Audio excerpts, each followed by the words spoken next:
안녕하세요. 브랜드 루시입니다. 코로나 확진자가 계속 늘고 있는데요. 저도 개인 사업을 하는 만큼 이렇게 정부의 방침이라든지 지원 규모 등에 대해서 관심을 가지고 보고 있어요. 그래서 오늘은 3차 재난지원금에 대한 대상, 시기, 규모 등 현재까지 나온 내용을 바탕으로 한번 이야기해보겠습니다. 코로나19 확진자가 계속 증가하면서 8일 0시부터 오는 28일까지 3주간 수도권의 사회적 거리 두기를 2.5단계로, 비수도권은 2단계로 일괄 격상하기로 했습니다. 2차 재난지원금에 이어 3차도 선별지급이 될지 일괄지급이 될지 많은 논의가 되어 왔는데요. 결론부터 말씀드리면 3차는 2차와 마찬가지로 선별지급에 초점이 맞춰지게 되었습니다. 먼저 재난지원금 지급 예상 규모부터 이야기하겠습니다. 12월 7일자 뉴스에 따르면 3차 재난지원금 규모는 내년 예산 3조 원에 새희망자금 5천억 원을 포함해 총 3조 5천억 원 이상이 될 것으로 보입니다. 2차 예산액이 7조 8천억 원이었으나 3차 재난지원금은 3조 5천억 원으로 4조 3천억 원이 줄어들어 2차 재난지원금 대상 대비 지급 대상 역시 축소될 것으로 예상됩니다. 따라서 지급 비용에 있어서도 3차 재난지원금은 2차 재난지원금과 유사하거나 다소 줄어들어 2차 때와 마찬가지로 100만 원에서 200만 원대를 유지할 것으로 보고 있습니다. 그럼 구체적인 3차 재난지원금 지급 예상 대상은 어떻게 될까요? 3차 재난지원금 지급 대상은 2차와 비슷할 것으로 이야기되고 있는데요.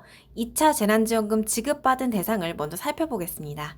2차에는 연매출 4억 원 이하 업종에 100만 원이 지급되었습니다.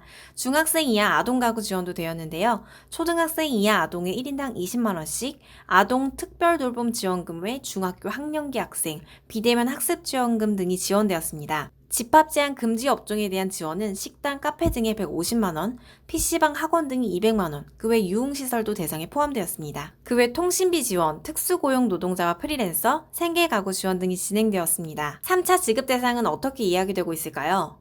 먼저 영업에 제한을 받은 소상공인 자영업자와 특수형태 근로종사자 등 고용취약계층을 우선 지급하는 것으로 이야기되고 있습니다. 현재 영업이 중지된 유흥시설 5종을 비롯해 실내운동시설 등이 주 지원 대상이 될 전망입니다. 결과적으로 2차 재난지원금을 받은 대상자들과 비슷할 전망이나 긴급 돌봄 지원이나 이동통신 지원 등은 제외될 가능성이 큽니다. 다음으로 지급 예상 방식을 살펴보겠습니다. 국민 여론조사 결과 3차 재난지원금은 전국민 지급을 했으면 좋겠다고 대답한 사람이 10명 중 6명이었다고 합니다.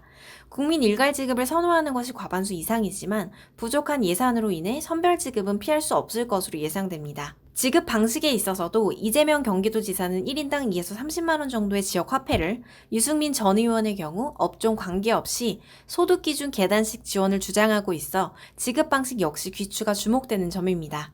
다음으로 지급 예상 시기 보겠습니다.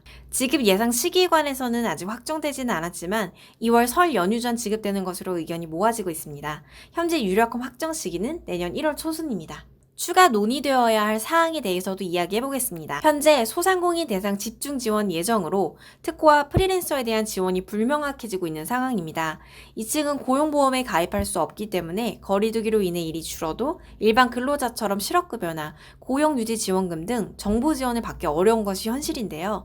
이에 특고 프리랜서들을 위한 지원 역시 필요해진 상황입니다. 소상공인과 특고 프리랜서 지원금을 모두 합치면 약 3조 9천억 원이 나오는데 현재 예산이 3조 5천억 원가량이기 때문에 추가로 필요한 4천억 원에 대해 지원 금액을 일부 삭감하거나 지원 요건을 강화할 가능성이 남아있는 상황입니다.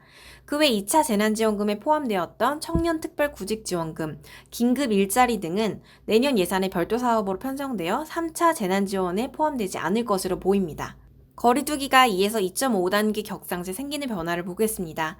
카페나 식당 운영 사항은 동일하지만 노래방, 실내체육시설, 영화관이 운영 중단되며 종교활동 역시 비대면 예배로 전환됩니다. 코로나로 인해서 삶의 패턴이 변화되고 세계 경제가 무너지고 삶의 많은 부분들이 위협을 받고 있습니다. 저도 개인 사업을 하고 있지만 상황이 계속 바뀌면서 환경 변화에 맞게 새롭게 계속 공부하고 시도하려는 노력들을 하고 있어요. 모든 게 정상화돼서 하루빨리 평범한 일상으로 돌아갔으면 좋겠습니다.